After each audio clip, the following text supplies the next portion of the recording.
Okay, so this was the one sentence. Second sentence is that I'm the main author of Czech Core Metadata Model, also known as CCMM in short. It's Czech Core Metadata Model for research data. I think, believe, hope that all of you know what metadata model is, what Czech Core Metadata Model is. And in that case, I will not be explaining anything. I will just expect that you know it already, and we will go a little bit further into the model, into some use cases and so on. So, for repeat, what is metadata? What is metadata good for? We can imagine this as a label on a bottle of wine, or in this case, the can with beer. Metadata is a description of the product. Description that can be used to get some additional information about the quality, about the quantity, about some properties, about the authority who created it, who is responsible for any flaws, and so on. So in that case, we can see that, yeah, we have the type of fermentation, we have the style of beer, some average alcohol, I don't know what does it mean, but it's well, how much alcohol is there, some plateau, which water was used, and so on. We can have much more metadata, for example, who brewed the beer, when it was brewed, until which time it shall be drinked, and so on, drank. Which malts, which hops were used. So this is all important for the description of the product. And who can use this information? So we have basically three groups. We have the end users who are trying to get the information about the product. So in this case, we have the drinkers, and drinkers want to find the proper product they want to taste. We can use this with metadata on data also, so you can find the data you want to work with. You want to filter it, or you just want to find out who created this data set, what are the conditions of use for this data set, and so on. So these are the end users. On the other hand, we have the other providers. So in this case, it will be brewers. In the case of metadata of scientific data, it will be other I don't know, other organizations, scientific organizations, universities, and so on. And you want to know what other people in the field are doing. And the best way how to find it out is to look into the metadata catalog, and you have everything there described.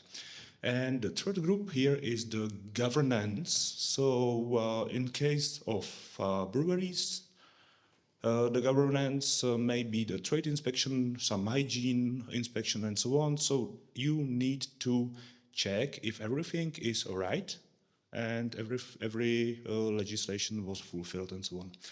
In the case of CCMM, for description of research data, this is basically used for some statistical stuff and so on. And in the metadata, you also want to specify the needs. What are the specific needs, what you want to describe? So the important thing is that you will use different metadata model for beers, and you will use different metadata model for data. That's for sure. But also we can create some hierarchy of metadata properties. So in this case, we can say that we have some metadata model for all groceries. Then we have subset for drinks, which is specialization. It's we have some more properties which are specific only for the drinks. And then we can say that we have beers and wines, so we have something in common for alcoholic beverages. For example, the average volume of alcohol in the drink, it won't be the property for soft drinks. It won't be the property for example, carrots, but it will be property for alcoholic beverages. So we need to have this specific metadata property for this type of data we are describing. And then we can go on further and lower in this hierarchy. So the basic thing about the metadata model is that it needs to understand to each other. Those metadata profiles defined for different products.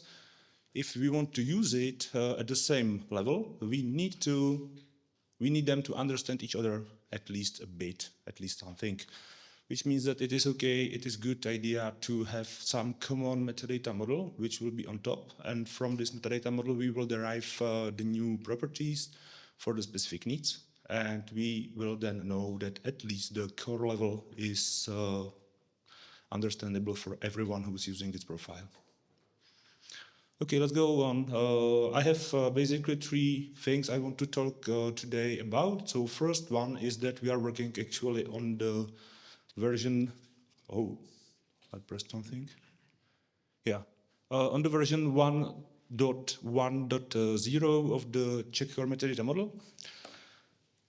It's not a major thing. There are no big changes. The reason why it is numbered with the big one at the second place is that there are some structural changes in the XML serialization. So this is something that has to be created as the new version because it's not backwards compatible with the older version, which was published in June.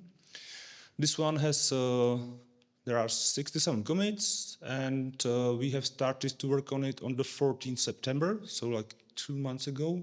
And the last structural changes were committed in the end of October. So I've spent something like 6-7 weeks working on this version, this milestone. And I just want to show you what are the main changes that have been there. So the first change is that it comes from Data Specker, which is a tool provided by Jakub Klimek, sitting there. And this tool has had a change that we are now able to reuse structures which are defined somewhere else. This was not possible before. So this is one of the changes. It does not have a real effect on the model itself because we still have the same classes there and they are in the same relationships, but this relationship is now structurized in a better way for us, so we can reuse it in the structural editor. Second group of changes is a little bit cosmetical. In some cases, we have just revised some definitions. We have rewritten some text there. We are using some titles with language tags instead of titles without language tags, and so on. So this is basically just cosmetical changes. And then we have some other problems. For example, with original repositories, we are working with cardinalities. We have changed some cardinalities. This is not really important for the model itself, but it is important for its serialization in some formats, for example, XML. So Invenio is getting the metadata in XML, so it needs to be revised in this way. So this is the reason why we have changed the version. But I just want to show you that those changes weren't big ones. And we had some big ones. So the first one is that we have some required items in the CCMM right now, and we have created the sample XML files. So you can just look into the repository and look that you have the proper, you can see how it could look like, and those sample files were created based on the real data. So this is something that really exists, how it could look like in the CCMM and how it will be transposed into the Invenio NMA. Second thing here is that we have changed the order of elements in XML. This is something which is not really important. It doesn't. It's not really important if some attribute is first or second or third. But the thing is that if we have the structure in XML, we need to follow that order that is defined. So we just set it up the logical order in a way that it makes somehow sense for the human reader of the metadata, that it is in some logical order. So in the matter of importance of the properties. Okay, and the publication, this version was not yet published. This is because we have some deal with testnet, with Invenio creators, that they want to make all the changes in the Invenio software. And as it will be done there in the Invenio, then we will publish the metadata profile in the new version. The reason is that at the time it will be published, then every one of you can come here and say, we need the support from Invenio on this. So we are just waiting for them to implement it before we publish it. The thing is that all the changes, as I said, in the stable branch were changed at the edge October, November. Including feedback from testnet, and the release will be released as it will be implemented. Next one, we will go with some best practices. As I had some workshops already, I think two or three workshops already about the CCMM. I've heard a lot of times that the CCMM is often referred as too wide for the core model. A lot of people are saying, core model should be just the label and the definition and so on. And here there is much more properties, and that is not core model. The thing is that most of those properties are not mandatory. And the good thing is that a lot of problems that will come in the thematic repositories and thematic metadata can be solved using the core metadata model just as it is. And I will show you two specific use cases. This is something which I heard a few of times. Dataset was creating according to the European national legislation. I need to add this property to the model. Or that I have used this concrete tool or microscope and I need to add this information to the metadata model. Or that the dataset was creating using some methodics, some methodical document, and I need to add this property to the model. The thing is that you don't, because it's already there. You can use properties which are already there. The property is called the resource, and the resource describes anything which is digital or physical and is somehow related to the dataset or to the metadata model. So in this case, we can use it as, this is the structure of the resource. And we can see that in the structure, you have the identifier, you have the title, some other stuff, and then you have the resource type. And the resource type defines what is the type of the resource you're describing right now. And also we have the resource relation type, which describes the relation between this resource and the described data set.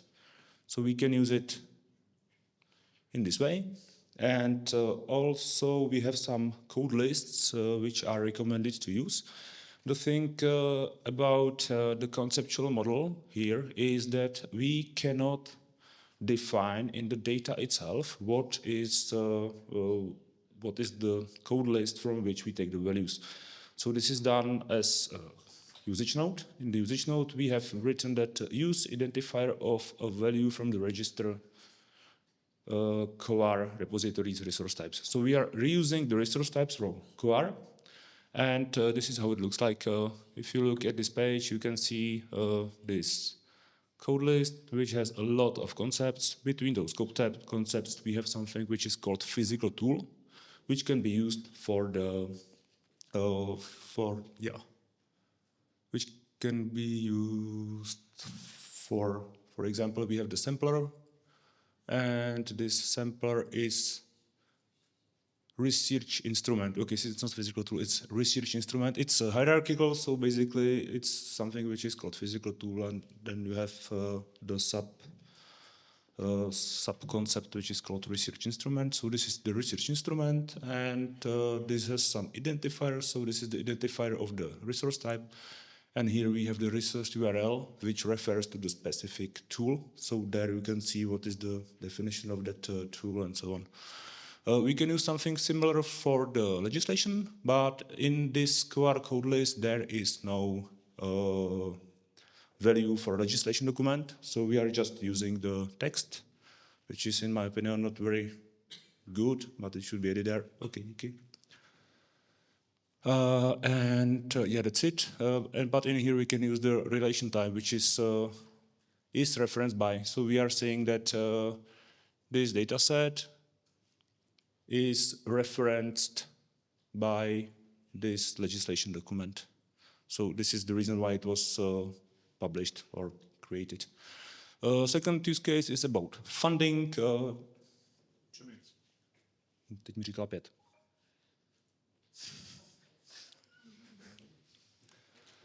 Okay, so the funding reference, also we have the class called funding reference, which says that it's information about financial support for the resource being registered. And we have this data structure, so we can see that we have the local identifier, award title, funding program, and funder. Funder is either a physical person or some organization. And you can see at the cardinalities that only thing which is mandatory here is the funder.